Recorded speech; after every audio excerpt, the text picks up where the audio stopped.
के बाद हम लोग प्रश्नावली 2.2 का प्रश्न क्रमांक 1 का दूसरा क्वेश्चन करेंगे। इसमें दिया गया है 4s वर्ग माइनस 4s प्लस 1। तो सबसे पहले हम लिख लेंगे दिया गया बहुपद। इसके हमें शून्य ज्ञात करना है और साथ ही साथ हमें शून्यकों और गुणांकों के बीच संबंध की सत्यता की जांच भी करनी है। तो इसके लिए हम बहुपद को तोड़ेंगे। आपको देखना है यहाँ पर सबसे आखिरी वाली संख्या का गुणा शुरू वाली संख्या में करना है, यानी s वर्ग के गुणांक में करना है। और तो ये आया 1 चौके 4, यहाँ पर 4 आया, तो हम इसको रफ में करते हैं। तो 1 का गुणा 4 में किया तो आया ये 4। अब हमें ऐसी दो संख्याएं खोजनी हैं जिनका गुणा 4 हो। तो हमने देखा कि 4 एकम 4 होता है या 2 दूनी 4 होता है। और अब इनमें से हमें कौन सी संख्याएं दो सेलेक्ट करनी है, या हमें 4 या 1 करना है या हमें 2 या 2 करना है। तो इसके लिए हमें देखना है कि हमें जोड़ने घटाने से -4 भी मिलना चाहिए और गुणा से हमें 4 मिलना चाहिए। गुणा से हमें 4 मिलना चाहिए और जोड़ने घटाने से -4 मिलना चाहिए। तो देखिए यहाँ पर यदि हम गुणा करते हैं तो 4 और 1 का गुणा करते हैं तो भी 4 आता है, और 2 और 2 का गुणा करते हैं तो भी 4 आता है। लेकिन जोड़ने घटाने से 4 और 1 का -4 नहीं आता है, लेकिन -2 और -2 कर दिए जाएं तो ये -4 आ जाता है। तो हमारी संख्याएं होंगी -2s -2s। चूँकि जो हमारा क्वेश्चन है वो s में है, इसलिए हम संख्याएं s में मानेंगे। यदि हमारा क्वेश्चन x में होता तो हम लोग यहाँ पर लिखते -2x, लेकिन क्वेश्चन हमारा s वाले समीकरण में दिया गया है, s वाला बहुपद है, इसलिए हम इसे मानेंगे s और s। तो हमारी संख्याएं होंगी -2s -2s। इस तरीके से आप इसको लिख सकते हैं। तो यहाँ पर हम लिखेंगे 4s वर्ग और इसकी जगह पर हमने जो संख्याएं सेलेक्ट की हुई हैं उनको लिखेंगे -2s -2s प्लस 1, इस तरीके से। अब आप यहाँ पर देख रहे होंगे 4 पद हैं, 1 2 3 4। तो आपको इन दोनों पदों में से अलग कॉमन निकालना है और इन दोनों पदों में से अलग कॉमन निकालना है। आइए देखते हैं कैसे। यहाँ पर इन दोनों पदों में से आप देखते हैं कॉमन ऐसी चीज़ निकालना है जो दोनों के पास हो। कॉमन ऐसी संख्या, ऐसा पद निकलता है जो दोनों के पास होता है। यहाँ पर 2 है और यहाँ 4 है, तो 2 उभयनिष्ठ हम निकाल सकते हैं, क्योंकि 4 में भाग चला जाएगा 2 का, तो हम 2 उभयनिष्ठ निकाल सकते हैं। और इसमें साथ में s भी इसके पास है और इसके पास भी s है। हम इन दोनों की बात कर रहे हैं केवल। तो यहाँ 2 है, यहाँ 4 है, तो 2 का भाग चला जाएगा, इसलिए उभयनिष्ठ 2 निकल सकता है। यहाँ s है, यहाँ भी s है, इसलिए s भी कॉमन निकल जाएगा। तो टोटल 2s कॉमन निकाला हमने। अब देखते हैं इन दोनों के पास क्या बचा। तो हमने 2s कॉमन निकाला, तो यहाँ हो गया 2 दूनी 4। कितने बार गया? 2 बार। तो आप यहाँ कितना लिखोगे? 2 2 दूनी 4।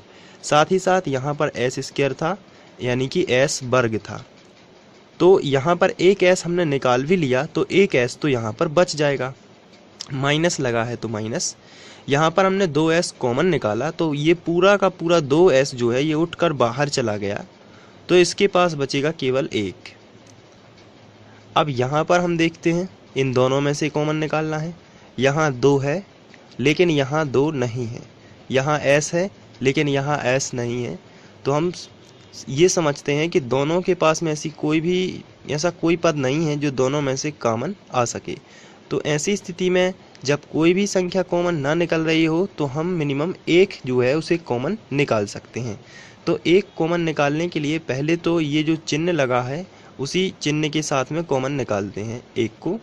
तो ये जो है जो चिन्ह था माइनस का, तो यहाँ पर माइनस साइन और 1 हमने उभयनिष्ठ निकाला, तो ये पूरा ज्यों का त्यों। लेकिन आपको ध्यान रखना, जब भी माइनस चिन्ह कॉमन हो तो अंदर का चिन्ह बदल जाता है, यानी कि ये होगा 2s, धन का है तो ये हो जाएगा ऋण का और 1। फिर हम लोग देखते हैं कि ये दोनों ब्रैकेट 1 से आ जाते हैं, यानी समान है। तो हमारा क्वेश्चन का जो आंसर है, जो हल है, वो सही जा रहा है। अब इसके बाद इन दोनों में से हमें ये 2 बार लिखा है तो इसको 1 बार लिख लेते हैं, 2s - 1 और जो बाहर लिखा हुआ है इसको ब्रैकेट में लिख लेते हैं 2s माइनस 1। तो ये इस बहुपद के गुणनखंड आ जाते हैं। गुणनखंड आने के बाद हम शून्य ज्ञात, चूंकि हमें शून्य ज्ञात करना है इसलिए हम इसके बराबर में 0 लेते हैं, दोनों कोष्टकों के बराबर में 0 लेते हैं। तो हम लिखेंगे यहाँ पर इम्प्लाई z का चिन्ह और 2s माइनस 1 बराबर 0 या 2s माइनस 1 बराबर 0। दोनों के बराबर हमने 0 ले लिया, इस ब्रैकेट के बराबर भी 0 और इस ब्रैकेट के बराबर भी 0 ले लिया। इसके बाद आपको आगे बढ़ना है और जो ऋण का 1 है ये इस तरफ आ जाएगा, -1 इस तरफ आएगा तो +1 हो जाएगा। तो यहाँ मिलेगा हमें 2s बराबर +1 या इसी तरीके से इसको हम पक्षांतर कर देंगे तो -1 है, इसी तरीके से ये हो जाएगा इस तरफ +1। तो 2s बराबर +1, 0 हट जाएगा और यहाँ पर +1 आ जाएगा। अब इसके बाद हम, चूँकि हमें s का मान निकालना है इसलिए जो s के साथ में ये जो 2 है ये गुणा में है, तो गुणा वाली संख्या का पक्षांतर बटे में होता है, इसलिए s बराबर आएगा 1/2। इसी तरीके से यहाँ भी आएगा s बराबर 1/2। तो यहाँ पर हमें शून्यक मिल चुके हैं, तो हम लिखेंगे अतः शून्यक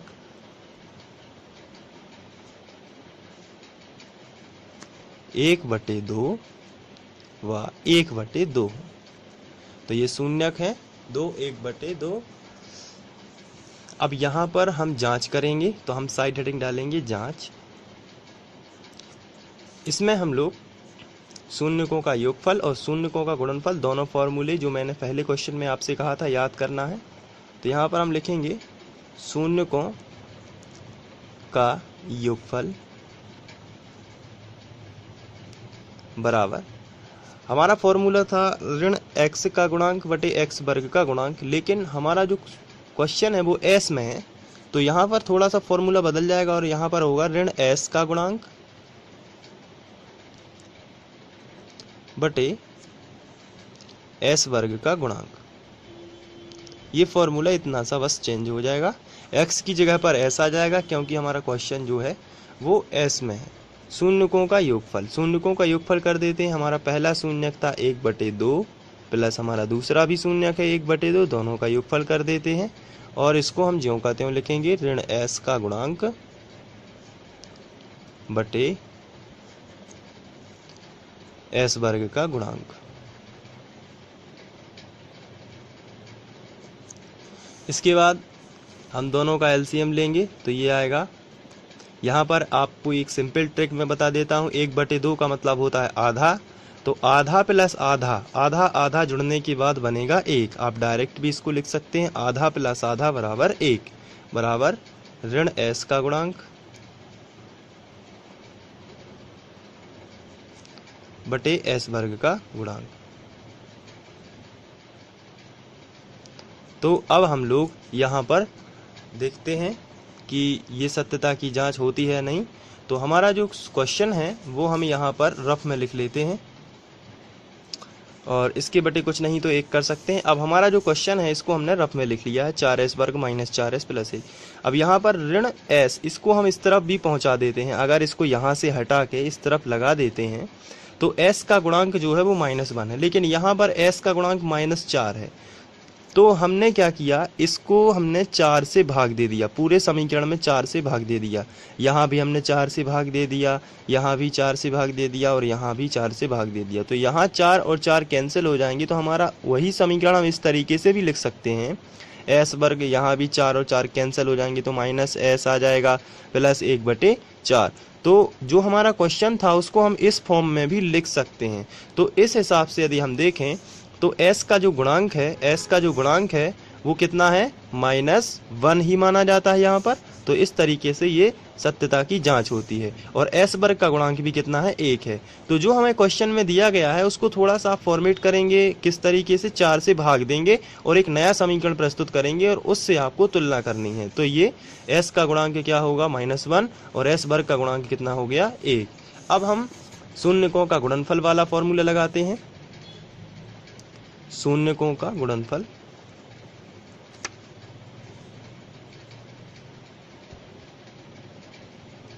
और शून्यकों का गुणनफल वाला फॉर्मूला होता है अचर राशि बटे x वर्ग का गुणांक, लेकिन यहाँ पर लिखेंगे हम s वर्ग का गुणांक। तो लिखेंगे अचर राशि बटे s वर्ग का गुणांक। अब यहाँ पर शून्यकों का गुणनफल करेंगे तो पहला शून्यक हमारा था 1/2, दूसरा शून्यक था 1/2 बराबर ये फॉर्मूला ज्यों का त्यों इस तरफ का अचर राशि बटे s वर्ग का गुणांक।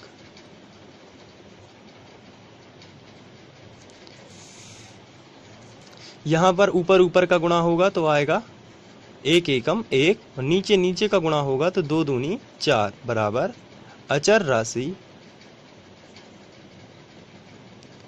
बटे s वर्ग का गुणांक। तो यदि हम अचर राशि की बात करें तो हमारी 1/4 है और s वर्ग का गुणांक इसके बटे में हम 1 लिख सकते हैं। तो s वर्ग का गुणांक कितना माना जाएगा 1।